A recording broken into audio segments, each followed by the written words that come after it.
He dazzled the world in feathers, sequins, and sunglasses. The rocket man who set stadiums on fire and sold out arenas before the ink was even dry on the posters. Elton John wasn't just a musician. He was a force, a spectacle, a legend. From Your Song to Candle in the Wind, he wrote the soundtrack to millions of lives. But beneath the glittering costumes and stadium anthems was a man quietly unraveling. His pain wasn't just hidden. It was buried beneath layers of fame, excess, and years of pretending to be okay.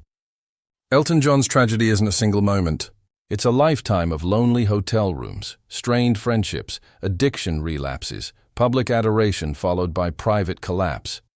The child who once sat alone at the piano, dreaming of being loved, became the adult begging for connection in all the wrong places. He battled cocaine, alcohol, bulimia, and a desperate need to be seen, truly seen, not as a superstar, but as a person.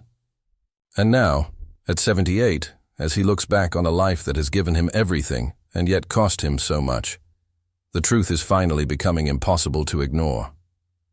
Behind the flamboyant persona was a boy abandoned by his father, a man crushed under the pressure of perfection, a soul who came frighteningly close to losing it all more than once. This isn't the story the tabloids told. It's not the gossip or the glitz.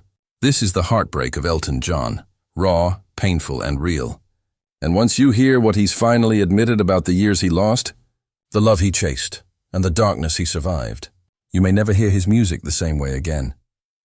Before the world knew him as Elton John, before the stadiums, the Versace suits, and the diamond-studded glasses, he was just Reginald Dwight, a shy, pudgy boy growing up in a cold and loveless home in the suburbs of England. His father, a military man, never once told him he was proud, never hugged him, never came to a single concert, even after Elton became a global icon. His mother, though present, could be cutting and dismissive, often mocking his flamboyance and sensitivity. In that emotionally barren household, Reginald found his only comfort in music.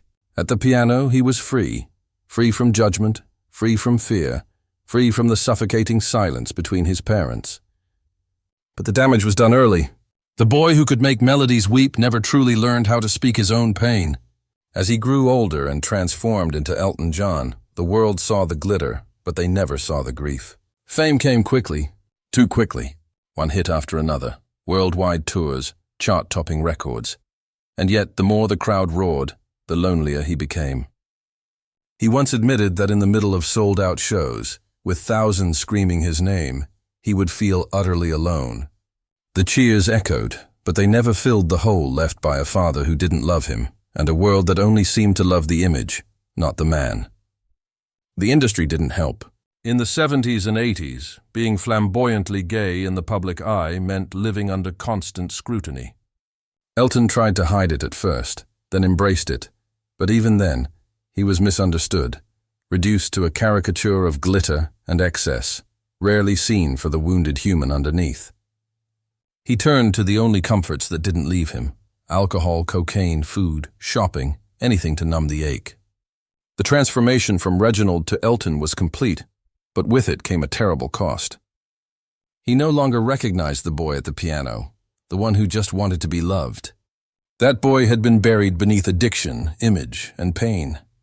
And while the world danced to his songs, the man behind them was slowly dying. This was a man screaming for help, just not in words. He did it through heartbreak ballads and lonely lyrics, piano chords soaked in sorrow. His fans felt it. They cried to "Sorry" seems to be the hardest word in Rocket Man, not always realizing they weren't just songs, they were confessions. And as the years passed, those confessions became harder to ignore. Even now, Elton John looks back at those early years not with fondness, but with a kind of haunted distance. He says he doesn't remember entire decades, lost to cocaine-fueled blackouts, wild parties, and desperate attempts to belong. He was adored by millions, but abandoned by himself. And that's where the heartbreak begins. Not with the drugs, not with the fame, but with a boy who just wanted to be held and never was. Because no amount of Grammys, no sold-out stadium, no global anthem could give him what he never got as a child: to be seen, to be heard, and to be loved for who he truly was beneath the feathers and flash. As Elton John's fame skyrocketed, So too did the darkness he tried so desperately to outrun. The world saw the sequins, the outrageous sunglasses, the grand pianos bursting into flames on stage, but behind it all was a man spiraling into self-destruction. Cocaine became his constant companion, not because he wanted the high, but because he couldn't stand the silence that came when the crowd went home. He described it as a hole inside him, a bottomless pit that no amount of music, applause, or money could fill. The highs were dizzying. The lows were deadly. There were mornings he didn't remember how he got home. There were nights he thought he wouldn't wake up. He once swallowed a mountain of Valium and threw himself into a hotel pool, fully intending to end it all. He didn't die. Instead, he climbed out, dried off, and went back to the performance. That was his life, a constant return to the stage, even when his soul was screaming for help. Those who worked with him saw the shift. Behind closed doors, he would snap, cry, disappear for days.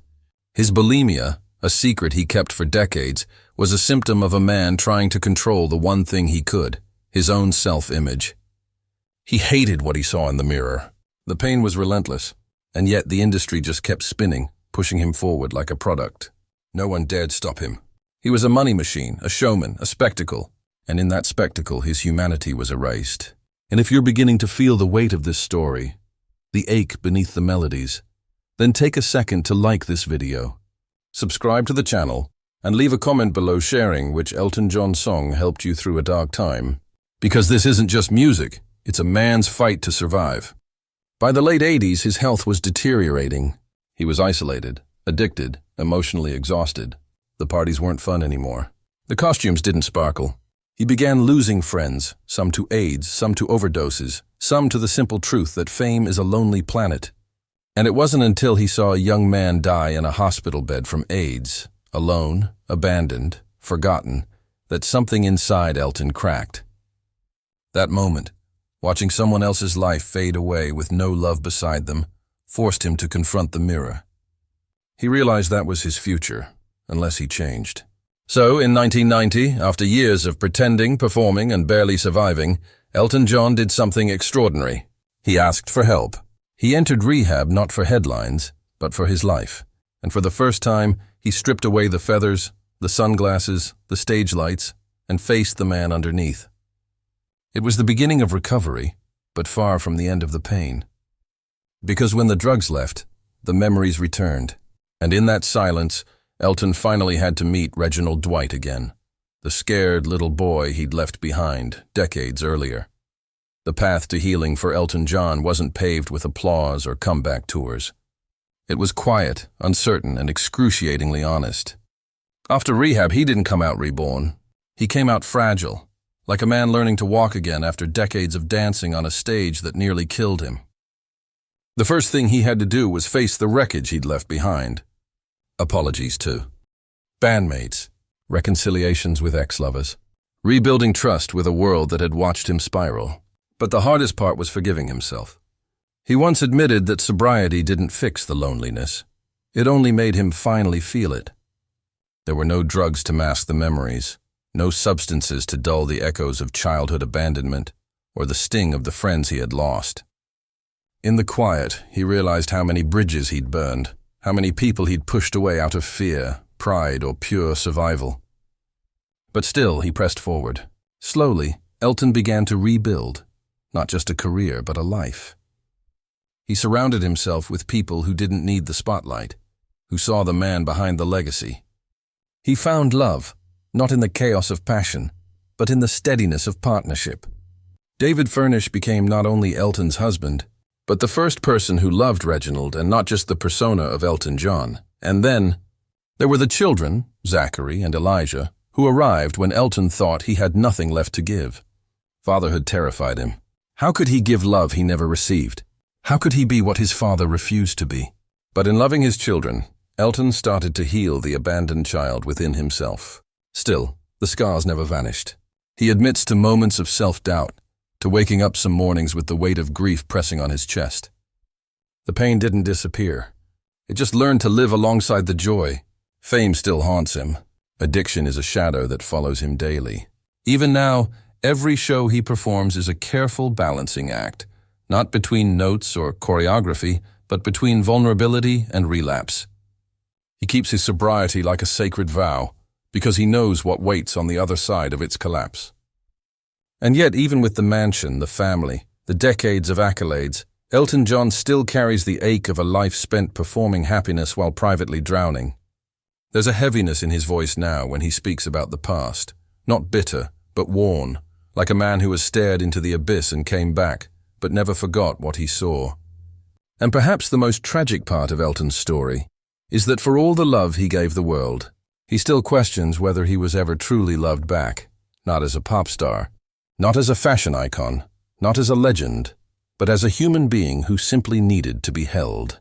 Behind every sold-out farewell tour is a man who knows this might be the last time he's seen. And that thought, more than addiction, more than fame, is what breaks him. Because in the end, all Elton John ever wanted was to be remembered. Not just for the songs, but for the heart behind them. Now at 78, Elton John stands in the twilight of his extraordinary life, surrounded by everything he once believed he'd never have: family, love, peace. But even in this late chapter, the echoes of his pain are never far behind. His home is filled with warmth, laughter, the sounds of children, and the gentle rhythm of a man trying to live without pretending. And yet, when he sits at the piano today, there's a different kind of melancholy in the way his fingers touch the keys. It's no longer the explosive energy of youth or the wild abandon of fame. It's quieter, more deliberate, almost like a whisper to the past. He's spoken openly in recent years about mortality, about slowing down, about watching his own body and voice change with time. The Rocket Man is coming in for a landing, and with that descent comes reflection. Some of it beautiful, some of it heartbreaking. He's proud of what he's built: the Elton John AIDS Foundation, his enduring marriage, the children he never thought he'd be brave enough to raise. But there's a sadness, too, that lingers just beneath the surface. The friendships that didn't survive, the years lost to addiction, the father who died never having truly seen him. There are regrets Elton carries like old photographs, faded, worn, but never thrown away. When he speaks about the past now, there's a tremble in his voice. He doesn't shy away from the truth. That much of his life was shaped by pain, that he spent decades screaming into microphones hoping someone would hear the child inside him. And yet he's also learning, slowly, that survival itself is a kind of victory, that he is not defined by the years he lost, but by the years he fought to reclaim. Still, the tragedy remains. A man who gave the world so much joy has quietly carried sorrow deeper than most will ever understand. The stage may have saved him, but it also isolated him. The music may have healed others, but it often left him raw. And now, in his final performances, as he waves goodbye to stadiums filled with adoring fans, you can see it in his eyes, the gratitude, yes, but also the quiet ache of someone who has spent a lifetime being everything for everyone and is only now learning how to be something for himself. Elton John's story is not just about fame or success. It's about pain, perseverance, and the cost of brilliance. It's about a little boy who became a legend, but who spent decades wondering if he'd ever be loved without the costume. And now, as the curtain slowly falls, we begin to understand the full weight of his journey. This isn't just the end of a career.